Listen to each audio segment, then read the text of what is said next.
Така Витриченко повежда в класирането пред Юлия Раскина от Беларус. Рустинята Барсукова е трета. Украинският ансамбъл вече започна своята композиция с ленти и обръчи.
Пети останаха украинците в крайното класиране при ансамблите.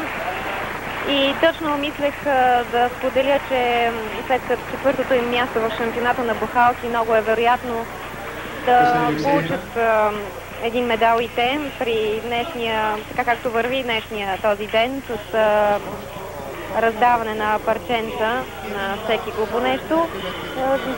За жал остана голяма бъркотия в финала на това съчетание, иначе интересно и динамично.